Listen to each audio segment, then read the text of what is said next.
June 4, 1942, 80 miles northwest of Midway Atoll. The Pacific Ocean stretched endlessly beneath a canvas of azure sky, its surface deceptively calm.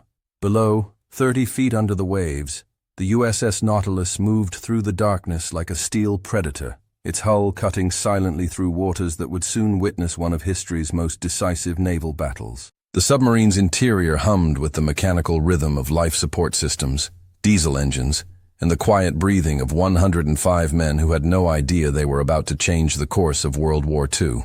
Lieutenant Commander William H. Brockman, Jr. stood at the periscope, his weathered hands gripping the brass handles with practiced precision. Through the lens, he watched columns of black smoke rising on the northern horizon like funeral pyres against the morning light. The distant thunder of aircraft engines and anti-aircraft fire rolled across the water, creating an ominous symphony that spoke of death and destruction above. Yet here, in the depths, all was silence, save for the steady pulse of machinery that kept them alive in their steel tomb. The Nautilus was an aging warrior, launched in 1930 when the world still believed in the possibility of lasting peace. At 371 feet in length and displacing 2,170 tons when submerged, she was one of the first submarines in the Narwhal class, designed for long-range patrols across the vast Pacific. Her twin diesel engines could push her 17 knots on the surface, though beneath the waves she crawled at a mere 8 knots, relying on electric motors that drew power from massive lead-acid batteries. The submarine carried 24 Mark 14 torpedoes, weapons that had become the bane of American submariners throughout the early months of the war. These torpedoes, products of peacetime engineering and bureaucratic complacency, suffered from faulty magnetic exploders and depth controls that sent them running too deep or failing to detonate when they found their targets. Submarine commanders across the Pacific had watched in frustration as their torpedoes struck enemy hulls, only to bounce harmlessly away or explode prematurely. The Mark 14 had become a symbol of American industrial unpreparedness, a reminder that good intentions and theoretical engineering meant nothing when lives hung in the balance. Inside the Nautilus, the air was thick and stifling. Without air conditioning, temperatures routinely climbed above 90 degrees, turning the submarine into a floating furnace. The crew worked in minimal clothing, their bodies glistening with sweat as they monitored gauges, adjusted valves, and maintained the complex systems that kept their vessel operational. Every surface was slick with condensation. Every breath carried the metallic taste of recycled air mixed with diesel fumes and human perspiration. Brockman himself was a methodical man, an engineering graduate from the Naval Academy, who had spent years studying submarine warfare and tactics. Unlike many of his contemporaries who saw submarines as lone wolves seeking glory through torpedo attacks, Brockman understood that his vessel's greatest value lay not in destruction, but in intelligence.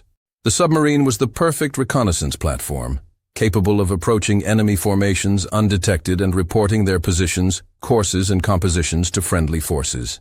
As dawn broke over the central Pacific on this morning that would reshape naval warfare forever, Brockman had no way of knowing that Admiral Yamamoto's combined fleet was steaming toward Midway in 4 separate task forces. The Japanese plan was elegant in its complexity and devastating in its scope. 4 aircraft carriers under Vice Admiral Nagumo would strike Midway's airfields and defenses, while a powerful surface fleet would engage and destroy the American Pacific Fleet when it inevitably sailed to defend the strategic atoll. What the Japanese did not know was that American cryptographers had broken their naval codes. Admiral Chester Nimitz, commanding from Pearl Harbor, knew the enemy was coming and had positioned his available forces in a carefully planned ambush.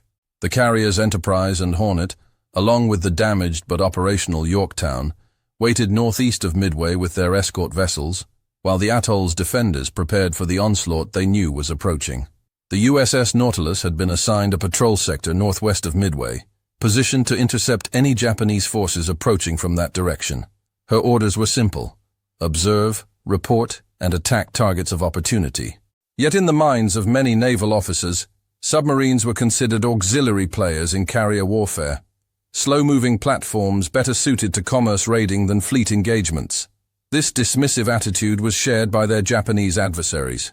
Throughout the early months of the Pacific War, Japanese naval officers had developed a contemptuous view of American submarines. They called them Kame no Sensuikan, turtle submarines, slow, clumsy, and ineffective. Japanese destroyers had successfully hunted and sunk several American submarines, and their commanders had grown confident in their ability to detect and destroy these underwater threats. The morning air crackled with radio transmissions as Japanese reconnaissance aircraft reported American planes taking off from Midway's airfields. At 0555 hours, the first wave of Japanese bombers and fighters launched from their carriers, 108 aircraft strong, heading toward the island fortress that stood defiantly in their path to total Pacific domination. The attack was methodical and devastating, with Japanese bombers systematically targeting hangars, fuel farms, and defensive positions. But as the Japanese strike force approached Midway, Brockman had maneuvered the Nautilus into position to intercept what appeared to be elements of the enemy fleet. Through his periscope, he could see the distinctive silhouettes of Japanese warships on the horizon, their pagoda-style superstructures unmistakable against the morning sky. Here was the target every submarine commander dreamed of, enemy capital ships operating in open water, apparently unaware of his presence. At 0755 hours, Brockman gave the order that would begin the Nautilus's contribution to one of history's most decisive naval battles. "Battle stations! Prepare torpedo tubes 1 through 4. The submarine's battle alarm sounded throughout the vessel, a harsh klaxon that brought every man to instant alertness. In the torpedo room, sailors armed the Mark 14 weapons, setting their depth controls and activating their unreliable magnetic exploders. Through his periscope, Brockman could see what appeared to be the aircraft carrier Kaga, her flight deck busy with aircraft operations. She was approximately 3,000 yards away, well within torpedo range, presenting a perfect broadside target. The submarine commander calculated angle, speed, and distance with the precision of an artillery officer, then gave the command that sent 3 torpedoes speeding toward their target. The Mark 14 torpedoes streaked through the water at 46 knots, their compressed air engines leaving trails of bubbles that betrayed their presence to alert lookouts. Aboard the Japanese vessels, alarm bells rang as sailors spotted the torpedo wakes approaching their formation. Emergency maneuvers began immediately, with destroyers turning toward the submarine's position, while the carrier attempted evasive action. What happened next epitomized the frustrations that had plagued American submarine warfare since Pearl Harbor. All 3 torpedoes either ran too deep or suffered mechanical failures, passing harmlessly beneath their intended target without exploding. The Kaga continued her operations unharmed, while Japanese destroyers converged on the Nautilus's position like wolves closing on wounded prey. The Japanese response was swift and merciless. The destroyer Arashi, under Commander Watanabe, led the attack with a pattern of depth charges that sent shock waves through the submarine's hull. Each explosion was a thunderclap of destruction that rattled every rivet and strained every weld. Light bulbs shattered, instruments went offline, and men were thrown against bulkheads as the submarine pitched and rolled under the assault. For 45 minutes, the Nautilus endured a bombardment that tested both her hull integrity and her crew's nerves. Depth charges exploded in sequence around the submarine, each detonation creating pressure waves that compressed the hull and sent metallic groans echoing through the vessel. In the engine room, Chief Petty Officer Martinez watched gauges fluctuate wildly as hydraulic systems struggled to maintain trim. In the control room, plotters marked each explosion on their charts, trying to determine if the enemy was getting closer to finding their exact position. The silence between attacks was perhaps worse than the explosions themselves. In those moments, every man aboard could hear the subtle sounds that might indicate approaching disaster. The distant throb of propellers, the splash of depth charges entering the water, the mechanical clicks and whirs of enemy sonar searching for their location. Brockman maintained steady command throughout the ordeal, his voice calm and measured as he issued orders to maintain silent running and repair damaged systems. Yet even as the Nautilus endured this baptism of fire, her crew was performing a mission that would prove far more valuable than sinking enemy ships. The submarine's radio operator had been continuously transmitting position reports, updating fleet headquarters on the location, course, and composition of the Japanese forces they had encountered. These messages, encoded and transmitted in brief bursts to avoid detection, were being received by Admiral Raymond Spruance aboard the Enterprise and Admiral Frank Jack Fletcher on the Yorktown. The intelligence provided by the Nautilus was precisely what the American commanders needed to position their striking forces for maximum effectiveness. While Japanese attention focused on the submarine lurking beneath their formation, American dive bombers were already launching from their carriers, forming up for attacks that would exploit the positioning data the submarines had risked their lives to provide. At 09:22 hours, Lieutenant Commander Wade McCluskey led 37 SBD Dauntless dive bombers from the Enterprise toward the reported position of the Japanese carrier force. These aircraft, products of American industrial capacity and engineering innovation, carried 1,000-pound armor-piercing bombs designed to penetrate flight decks and explode within the vulnerable spaces below. Each pilot had been briefed on the intelligence provided by forward observers, including the submarine that had made contact earlier that morning. The timing could not have been more perfect. As the American dive bombers approached their targets, the Japanese carrier force was in the midst of rearming and refueling operations that had turned their flight decks into floating ammunition depots. Aircraft loaded with bombs and aviation gasoline sat exposed on deck, while fuel lines snaked across the wooden planking. Below decks, damage control teams had relaxed their vigilance, confident that the morning's attacks on Midway had eliminated any immediate threat. At 10:20 hours, the first American bombs began falling on the Japanese carriers. The Akagi, flagship of Admiral Nagumo, took direct hits that ignited the aircraft on her flight deck and started fires that would eventually consume the entire vessel. The Kaga, the same carrier that the Nautilus had unsuccessfully attacked, suffered multiple bomb hits that penetrated her flight deck and exploded among the aircraft and ordnance stored below. The Soryu followed minutes later, her flight deck erupting in flames as American bombs found their mark. The transformation was instantaneous and devastating. In the space of 5 minutes, 3 of Japan's premier aircraft carriers had been transformed from instruments of conquest into floating infernos. The carefully planned Japanese operation began collapsing as damage control parties fought desperately to contain fires that fed on aviation fuel and munitions. Secondary explosions rocked the ships as ordnance cooked off in the intense heat, sending debris and flames high into the tropical sky. Deep beneath the surface, the crew of the Nautilus heard these explosions as distant thunder transmitted through the water. Sonar operators reported multiple large detonations from the direction of the enemy fleet, followed by the sounds of bulkheads collapsing and machinery failing. Though they could not see the destruction above, they understood that something catastrophic was occurring within the Japanese formation. Brockman realized that his submarine had played a crucial role in one of the most significant naval engagements in history. While his torpedoes had failed to find their targets, his position reports had enabled the American striking forces to locate and attack the enemy carriers at precisely the moment when they were most vulnerable. The Nautilus had become the eyes and ears of the American fleet, providing intelligence that proved more valuable than any torpedo attack. The broader implications of what had occurred began to manifest as the day progressed. The Japanese, who had entered battle confident in their tactical superiority and numerical advantage, now found their striking power crippled by the loss of 3 fleet carriers. Without these platforms, they could neither provide air cover for their surface forces, nor launch sustained attacks against American positions. The entire strategic framework of their Midway operation had collapsed in minutes. Admiral Nagumo, his flagship burning around him, made the difficult decision to abandon the Akagi and transfer his flag to the light cruiser Nagara. From this less capable command platform, he watched as his remaining carrier, the Hiryu, launched desperate attacks against the American fleet. These strikes would succeed in seriously damaging the Yorktown, but could not reverse the strategic disaster that had befallen the Japanese force. The engineering marvels that had made this victory possible represented a remarkable achievement of American industrial capacity and technological innovation. The SBD Dauntless dive bombers that had dealt the crushing blow to the Japanese carriers were products of Douglas Aircraft Company's advanced design and manufacturing capabilities.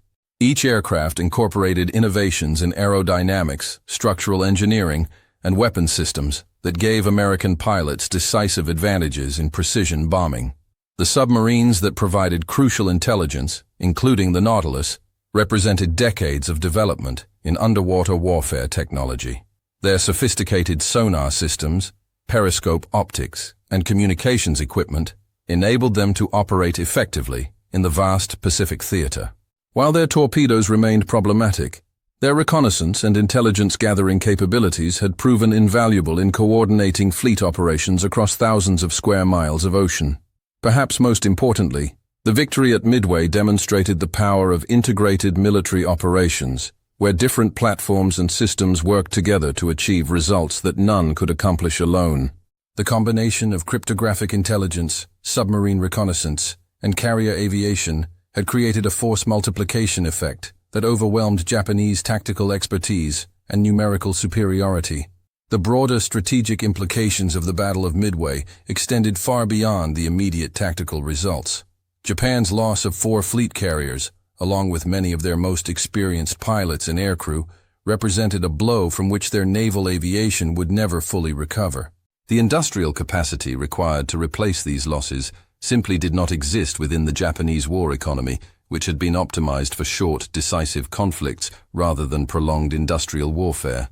By contrast, American shipyards and aircraft factories were just beginning to reach their full production potential. The Essex-class carriers already under construction would soon replace the losses suffered at Midway and provide platforms for an expanded naval aviation force. Douglas, Grumman, and other aircraft manufacturers were ramping up production lines that would eventually deliver thousands of superior aircraft to Pacific Fleet squadrons. The role of the USS Nautilus in this transformation from defeat to victory illustrated the complexity of modern naval warfare. While individual acts of heroism remained important, success increasingly depended on the coordination of multiple systems and the integration of intelligence, logistics, and combat operations. The submarine's failed torpedo attack had been less significant than her successful intelligence gathering, a lesson that would reshape American submarine doctrine for the remainder of the war. In the months following Midway, American submarines would increasingly focus on intelligence gathering and special operations, rather than solely on torpedo attacks. The development of improved communication systems, better periscope optics, and more reliable torpedoes would eventually make submarines effective ship killers, but their reconnaissance role would remain equally important throughout the Pacific campaign.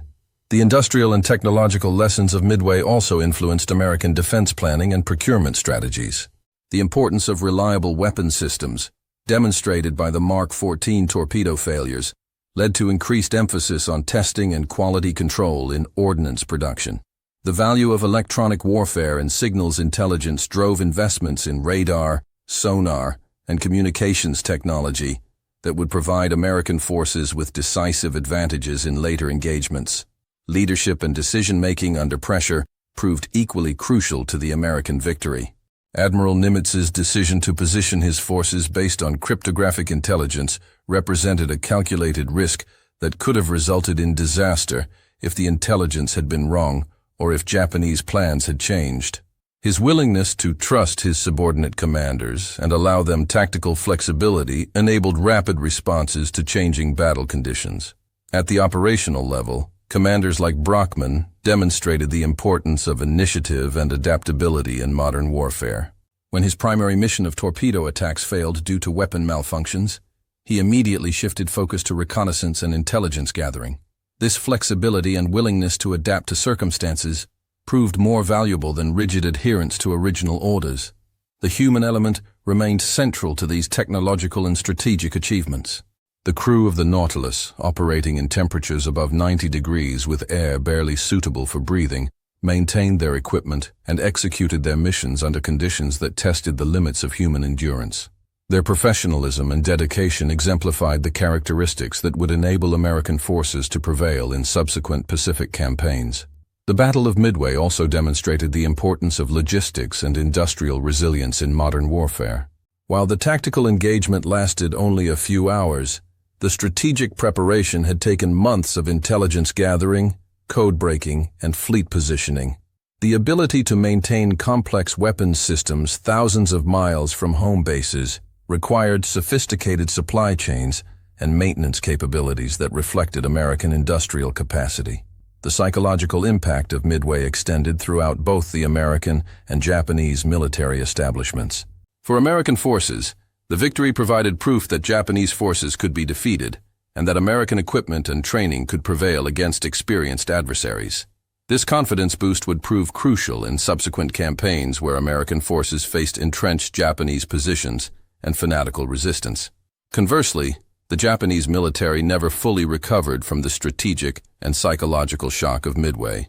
The loss of so many experienced aircrew, combined with the realization that American industrial capacity could replace losses faster than Japanese forces could inflict them, fundamentally altered Japanese strategic planning. Defensive operations increasingly replaced offensive campaigns as Japan struggled to maintain its expanded perimeter against growing American pressure. The technological innovations that emerged from Midway experiences would influence naval warfare for decades. Improved radar systems, better aircraft design, and more effective anti-submarine warfare techniques all reflected lessons learned during the Pacific Campaign. The integration of air power, surface forces, and submarine operations became the model for modern naval combat, with each element supporting and enhancing the effectiveness of the others. The intelligence and reconnaissance capabilities demonstrated by submarines like the Nautilus evolved into sophisticated surveillance systems that could track enemy movements across vast ocean areas. These capabilities proved equally valuable in peacetime, as submarines became platforms for gathering intelligence on potential adversaries and monitoring compliance with international agreements. As the war progressed, the lessons of Midway were incorporated into training programs and tactical doctrines throughout the American military. The importance of reliable equipment, accurate intelligence, and coordinated operations became fundamental principles that guided American strategy in both the Pacific and European theaters. The emphasis on technological innovation and industrial capacity shaped defense policies that would define American military capabilities throughout the Cold War and beyond. The USS Nautilus continued her combat operations throughout the Pacific Campaign, participating in reconnaissance missions and special operations that exploited her intelligence-gathering capabilities. Her crew's experience at Midway became a model for submarine operations that emphasized the importance of persistence, adaptability, and mission focus under extreme conditions. In the broader context of World War II, the Battle of Midway represented a turning point not just in the Pacific theater, but in the entire global conflict. The demonstration that American industrial capacity and technological innovation could overcome initial tactical disadvantages provided a template for victory that would be repeated in Europe and other theaters. The integration of intelligence, engineering, and operational execution became hallmarks of American military effectiveness. The legacy of that June morning in 1942 extended far beyond the immediate military consequences. The principles of technological innovation, industrial resilience, and adaptive leadership that enabled victory at Midway became defining characteristics of American strategic culture. These principles would guide American responses to subsequent challenges, from the Cold War through modern conflicts that require the integration of advanced technology with human skill and determination. Years after the war ended, surviving crew members of the Nautilus would reflect on their role in one of history's most decisive naval battles. As one veteran observer noted, "We never sank a carrier that day, but maybe we sank their confidence." The submarine's contribution had been measured not in enemy ships destroyed, but in intelligence provided and opportunities created for other forces to achieve victory. The story of the USS Nautilus at Midway reminds us that in the complexity of modern warfare, success often comes from unexpected sources and unsung heroes. While history remembers the dive bomber pilots who sank the Japanese carriers, the submariners who provided the intelligence that made those attacks possible played an equally crucial role in achieving victory. Their example demonstrates that in the integration of technology, intelligence, and human determination lies the foundation of military effectiveness. The lessons learned in the depths of the Pacific on that fateful June morning continue to inform military planning and strategy, reminding us that victory often depends as much on information and coordination as on firepower and courage. As we consider the broader implications of this pivotal moment in naval history, we must ask ourselves, what does the story of the USS Nautilus teach us about the importance of persistence, adaptability, and teamwork in overcoming seemingly impossible odds? How can these lessons from the depths of the Pacific inform our understanding of leadership and innovation in the face of adversity? The courage and professionalism of those who served aboard the Nautilus, along with countless other vessels, and aircraft during World War II deserve our continued remembrance and respect. Their sacrifices and achievements remind us that freedom is not free, and that the technologies and tactics we rely on today were forged in the crucible of global conflict by men and women who understood that failure was not an option. The strategic analysis of what might have been done differently at Midway reveals the razor-thin margins between victory and defeat in naval warfare. Had Admiral Yamamoto positioned his submarine forces more aggressively around Midway, they might have detected the American ambush before the carrier strike forces arrived. The Japanese I-class submarines were technologically superior to their American counterparts in many respects, featuring better torpedo technology and longer operational range.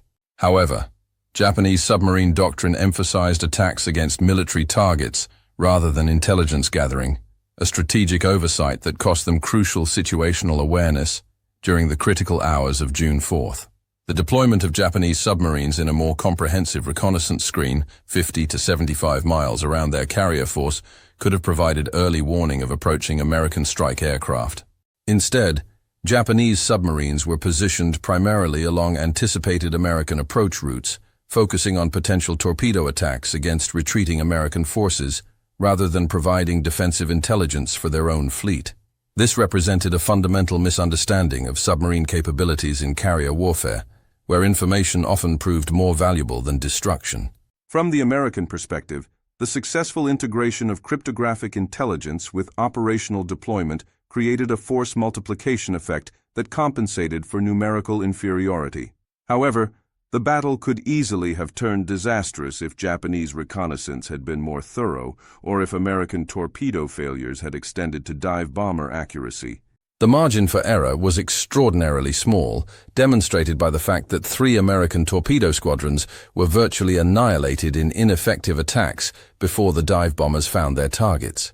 Alternative scenarios suggest that enhanced American submarine deployment could have provided even greater strategic advantages. If submarines like the Nautilus had been equipped with reliable communication systems capable of real-time intelligence transmission, they could have provided continuous updates on Japanese fleet movements and tactical changes. The development of very high-frequency radio systems or primitive satellite communication could have transformed submarines into mobile intelligence platforms capable of coordinating complex multi-carrier operations across thousands of square miles. The emotional toll of submarine warfare during the Second World War cannot be adequately measured by casualty statistics or battle reports. Men who served beneath the waves experienced psychological stresses that had no precedent in military history. Confined within steel tubes for months at a time, breathing recycled air, and eating preserved food, submariners developed unique coping mechanisms and social bonds that sustained them through experiences that would have broken less dedicated individuals. Chief Petty Officer Martinez, who had joined the Navy as an 18-year-old from San Antonio, wrote to his wife after Midway about the strange mixture of terror and boredom that defined submarine warfare. "We spend hours doing nothing but listening to machinery and checking gauges," he explained. "Then suddenly everything happens at once, and you realize that thin steel hull is all that stands between you and eternity." His letters, preserved in family archives, provide intimate glimpses into the psychological landscape of underwater warfare that official reports could never capture. The cultural impact of submarines on American society during the war years reflected broader changes in how Americans understood technology and industrial capacity. Submarines represented the cutting edge of mechanical engineering, incorporating innovations in metallurgy, electronics, and propulsion systems that pushed the boundaries of what was technically feasible. Public fascination with submarine technology was evidenced by Hollywood films, radio programs, and magazine articles that portrayed submariners as technological pioneers as much as military heroes. The design and construction of submarines like the Nautilus required unprecedented coordination between government agencies, private corporations, and academic research institutions. The Electric Boat Company, primary contractor for American submarine construction, employed thousands of engineers, technicians, and skilled laborers whose expertise spanned multiple scientific disciplines. The production of a single submarine required innovations in steel alloys, battery chemistry, hydraulic systems, and precision manufacturing that advanced American industrial capabilities across numerous sectors. The social dynamics within submarine crews reflected the unique challenges of prolonged isolation and shared danger. Unlike surface vessels where officers and enlisted men could maintain traditional hierarchical relationships, submarines required more flexible command structures that emphasized competence and reliability over formal rank. The technical complexity of submarine systems meant that senior enlisted personnel often possessed knowledge and skills that exceeded those of junior officers, creating informal leadership networks that supplemented official command structures. The cultural backgrounds of submarine crews were remarkably diverse, reflecting the American military's role as an assimilating institution that brought together men from different regions, ethnic backgrounds, and social classes. The crew of the Nautilus included farmers from Iowa, factory workers from Detroit, college graduates from New England, and immigrants from Europe whose families had come to America seeking better opportunities. This diversity created both challenges and strengths as men learned to work together despite differences in background and perspective. Communication systems aboard World War II submarines were primitive by modern standards, but represented significant advances over earlier maritime technologies. Voice-powered telephone systems allowed crew members to communicate throughout the vessel without relying on electrical power that might be needed for propulsion or life support. However, these systems were ineffective during depth charge attacks, when noise discipline required absolute silence except for essential operational communications.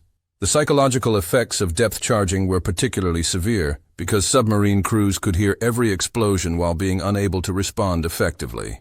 Unlike surface combat, where sailors could see their enemies and fight back with visible weapons, submarine warfare often involved prolonged periods of passive endurance, while enemy forces attempted to destroy them. The sounds of depth charges detonating around the submarine created acoustic trauma that could affect crew members for years after the war ended.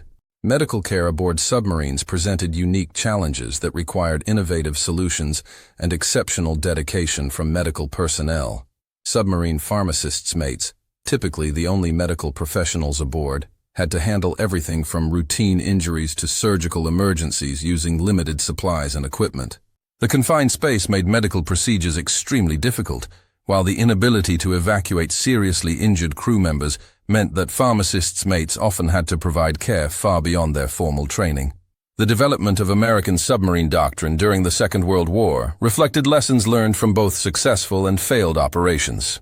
Early war experiences demonstrated that submarines operating alone were vulnerable to enemy anti-submarine forces and limited in their ability to coordinate with friendly units.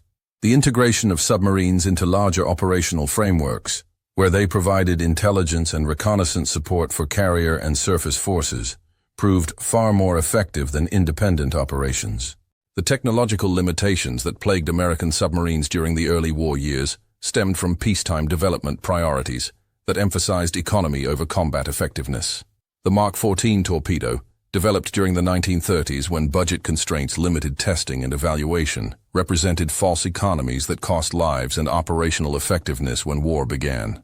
Congress's reluctance to fund realistic testing programs meant that American submarines entered combat with weapon systems that had never been properly evaluated under combat conditions. The correction of torpedo problems required not only technical solutions but also institutional changes that overcame bureaucratic resistance to admitting design flaws. Naval ordnance specialists who had devoted careers to developing the Mark 14 torpedo were reluctant to acknowledge fundamental design problems that reflected poorly on their professional competence. Submarine commanders like Brockman, who reported torpedo failures, were sometimes accused of operational errors rather than equipment malfunctions. The industrial mobilization required to support submarine operations involved thousands of companies and millions of workers whose contributions were largely invisible to the general public. Battery manufacturers developed new lead-acid systems capable of providing power for extended submerged operations.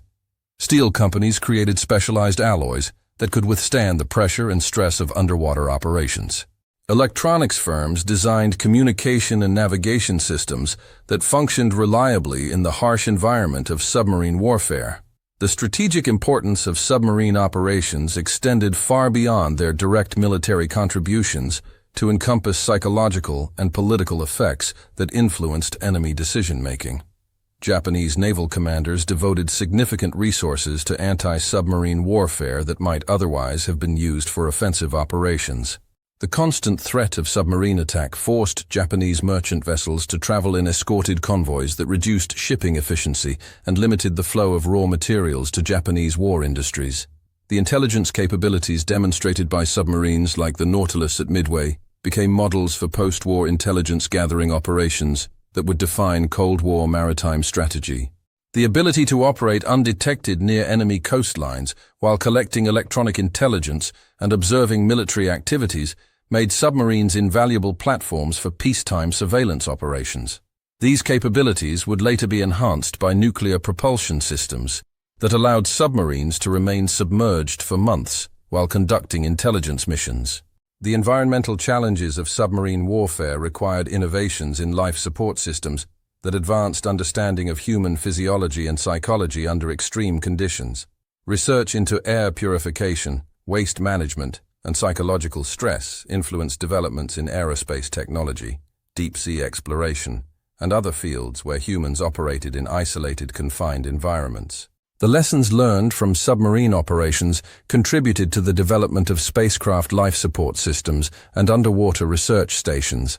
The logistics of submarine operations required supply chains that could deliver specialized equipment, spare parts, and consumable supplies to forward bases scattered across the Pacific. Submarine tenders and floating dry docks provided maintenance capabilities that allowed submarines to remain operational thousands of miles from major naval bases. These mobile support systems represented innovations in naval logistics that would influence fleet operations throughout the Cold War. The training programs developed for submarine crews emphasized technical competence, psychological resilience, and adaptability under extreme stress. Submarine school curricula included not only mechanical systems and tactical procedures, but also psychology, leadership, and crisis management.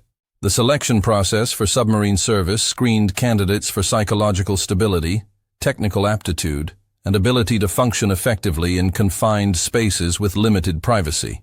The families of submarine crews faced unique challenges that reflected the secretive nature of submarine operations and the extended deployments required for Pacific patrols. Unlike surface ship families who could sometimes receive regular communication and had general knowledge of their loved ones' locations, submarine families often went months without contact and had no information about operational areas or mission objectives. This uncertainty created psychological stresses that affected entire communities and influenced post-war veterans' services. The technological transfer from military submarine development to civilian applications created industries and capabilities that would drive post-war economic growth.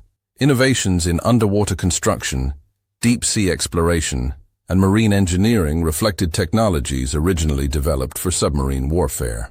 The expertise gained in designing and manufacturing submarines contributed to American leadership in offshore oil drilling, underwater archaeology, and oceanographic research. The international implications of American submarine capabilities at Midway extended beyond immediate military effects to influence diplomatic relationships and strategic alignments. Allied nations recognized that American industrial capacity and technological innovation could produce weapon systems capable of challenging Axis naval supremacy. This recognition influenced decisions about resource allocation, strategic priorities, and post-war security arrangements. The documentation and analysis of submarine operations during the Second World War created institutional knowledge that informed decades of naval development and strategic planning. Detailed after-action reports, technical evaluations, and tactical analyses provided databases for understanding submarine effectiveness under various conditions. This information became the foundation for post-war submarine development programs that would eventually produce nuclear-powered vessels capable of global operations. The memorial and commemorative aspects of submarine warfare have often been overshadowed by more visible forms of naval combat. Yet the contributions of submariners deserve equal recognition and remembrance. The men who served aboard vessels like the Nautilus faced dangers and hardships that tested the limits of human endurance while performing missions that were crucial to ultimate victory. Their service exemplified the technological innovation, industrial capacity, and human dedication that enabled democratic societies to prevail against totalitarian aggression. If this story of underwater heroism and technological triumph has moved you, Please subscribe to honor the memory of those who served with distinction beneath the waves. Share this account with others who appreciate the complexity and courage that defined the greatest generation's finest hour. In remembering their service, we ensure that the lessons of their sacrifice continue to inform and inspire future generations who may face their own moments of testing in defense of liberty and justice.